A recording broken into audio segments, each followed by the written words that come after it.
Você sabia que o grupo religioso que mais cresce no Brasil são os chamados desigrejados? Por que motivo tantas pessoas abandonam a igreja ou têm extrema resistência em frequentar uma comunidade cristã? Basicamente, as pessoas se justificam dizendo que tiveram talvez aí uma péssima experiência, aquelas experiências monótonas, irrelevantes com a igreja quando eram crianças. Outras vão dizer que, ao terem aceitado um convite de algum amigo, de alguma amiga, a experiência na programação foi desagradável ou bem desconfortável. Aquele clima entre as pessoas, frio, um ritual estranho e a linguagem completamente fora do convencional. É igreja, tô fora.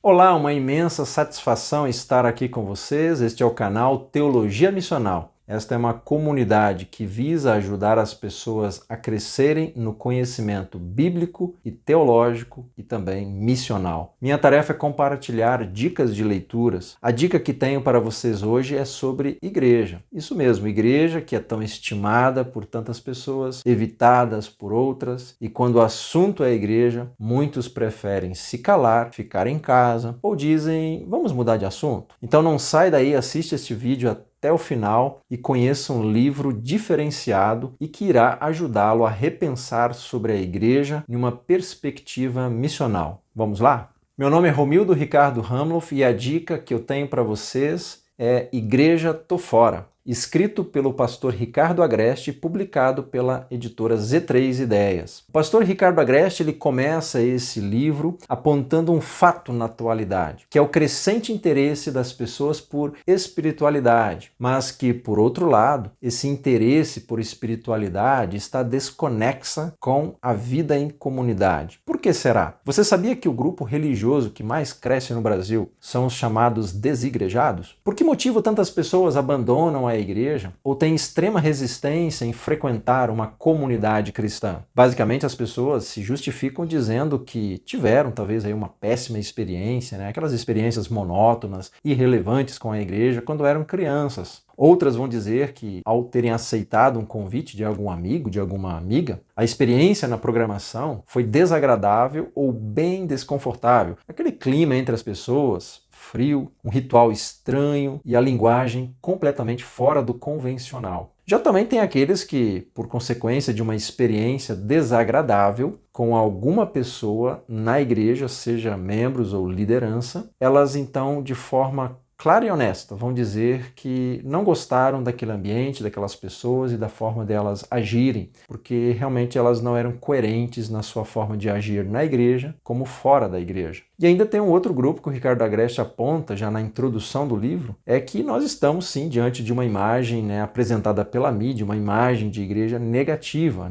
Por um lado, da versão católica ou protestante, por outro lado, vemos inúmeras notícias sobre pedofilia, homossexualismo ou mesmo escândalos financeiros e abuso de poder. Então, de acordo com este cenário que a gente vê, o livro Igreja, tô fora trata sobre algumas razões que na atualidade têm feito com que pessoas evitem as igrejas ou mesmo deixem de ter uma relação comprometida com uma comunidade cristã. Basicamente, Ricardo Agreste ele diz que o problema, então, não está na falta de interesse por assuntos relacionados à espiritualidade. O foco do problema é a instituição chamada igreja e sua imagem aos olhos do mundo atual. O livro, então, está dividido em 5 capítulos. Vou falar um pouquinho deles. Primeiro capítulo, um problema crônico, que é o DNA da igreja. Como igrejas são formadas, veja, por gente limitada e imperfeita, a igreja é, em sua própria essência, um espaço muito propício para decepções, para frustrações. Especialmente quando alguém se aproxima da igreja com uma grande expectativa, idealizando a igreja. Comunidades cristãs não são lugares, veja, de pessoas resolvidas e acabadas, mas de pessoas que reconhecem a sua impotência e, por isso, entregam-se à graça de Deus. A igreja deveria, sim, ser reconhecida como um ajuntamento de pessoas agraciadas que estão lutando com suas imperfeições e limitações. São homens e mulheres literalmente em obras. Segundo a descrição de Philip Yancey, quanto à própria jornada de ceticismo e críticas com relação à igreja, ele afirma que ele havia rejeitado a igreja durante algum tempo porque ele disse não ter encontrado graça nenhuma na igreja. Mas ele acabou voltando porque ele também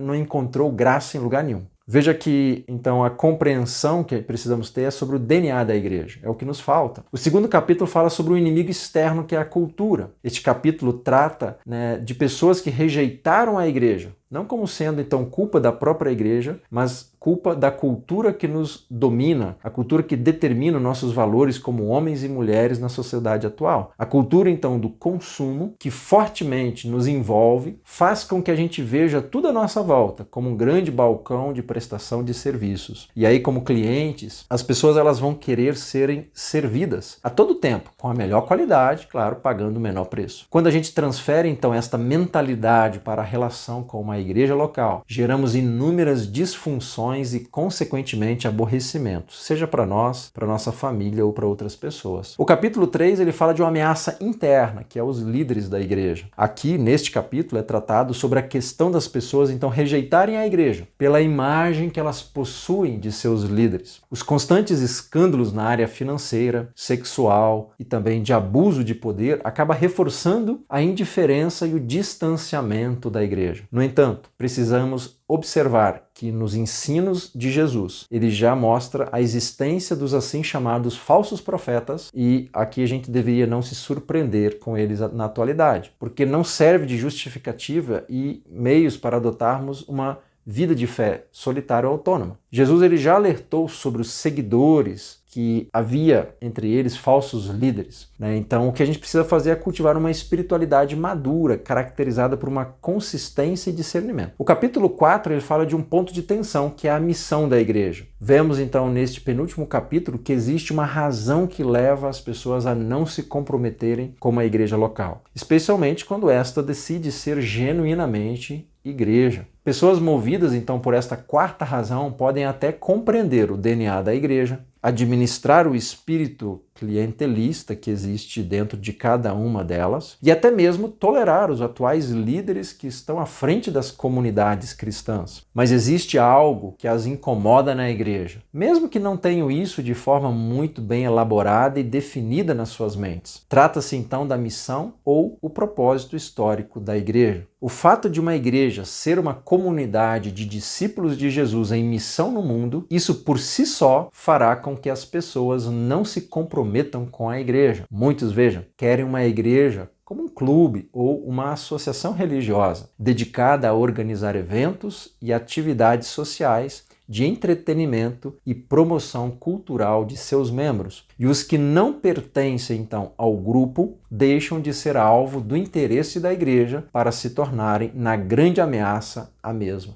Muitos acham uma heresia a igreja estar voltada para os de fora, para um maior número de pessoas, a fim de que compreendam e acolham o Evangelho de Jesus Cristo. Muitas pessoas se sentem pouco à vontade com visitantes. Ricardo Agreste então diz que a única coisa que deveria servir de barreira para uma pessoa quanto à igreja deveria de ser o Evangelho e o compromisso exigido de rendermos-nos totalmente a Deus. Acho que muitos não concordariam com Dietrich Bonhoeffer, que disse: a igreja só é igreja quando é para os de fora. Verdade então seja dito, igreja não é clube fechado. O último capítulo, a cereja do bolo, é o capítulo 5, fala do que afinal é a igreja. Com base então nas diversas formas de resistência quanto à frequência e serviço a uma comunidade cristã, desde pessoas que dizem ter abandonado a caminhada cristã alegando decepção com os frequentadores de igreja, também os que deixaram de frequentar uma comunidade porque as coisas não funcionavam como elas pensavam e gostariam, até os machucados e feridos que não estão mais participando de uma igreja depois do sofrimento gerado pela quebra de confiança ou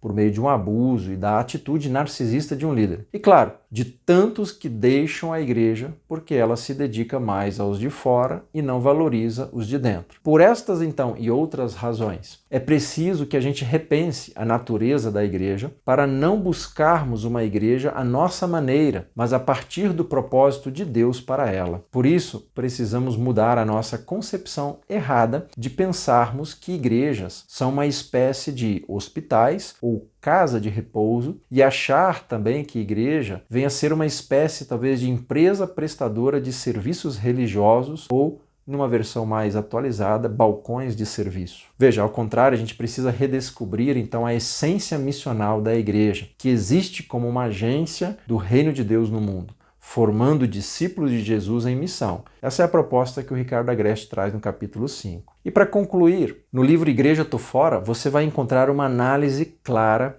de alguma das principais causas que se encontra por detrás das pessoas que rejeitam a igreja. Ricardo Agreste então apresenta 4 problemas, como eu já apontei, mas resumindo eles aqui. Então, e a solução para esses problemas? O primeiro problema é a falta de conhecimento sobre o DNA da igreja. Segundo, do lugar da cultura e da influência cristã e eclesiástica sobre ela. E da imagem que as pessoas têm, em terceiro lugar, quanto aos líderes eclesiásticos. E quarto, aquilo que incomoda as pessoas, que é a própria igreja e a missão histórica que ela carrega. E aí, no quinto, Ricardo Agreste fala o que a igreja não é e as tendências e equívocos que nós carregamos e da necessidade de a gente redescobrir como que é uma comunidade verdadeiramente missional à luz das Escrituras. Então, ao ler e refletir sobre estas coisas, que é aqui apresentado no livro, você vai se sentir desafiado a pensar ou repensar a igreja e rever a sua própria postura como discípulo de Jesus diante de sua comunidade em missão no mundo. Se você gostou dessa dica de leitura, não passe desta para uma outra vida antes de ler Igreja Tô Fora. E se você ainda não segue este canal, clica aqui embaixo e faça parte desta comunidade. Comente aqui este vídeo, deixe dicas de leitura também, compartilhe com seus amigos este vídeo e curte o vídeo e outros também. Assista também outros vídeos no canal. Lembrando que cada vídeo aqui foi preparado com muita dedicação e rigor bíblico-teológico para ajudar a vocês no conhecimento e no amadurecimento da fé cristã. Estude, leia, seja você então uma bênção. Até a próxima dica de leitura. Deus te abençoe. Até lá.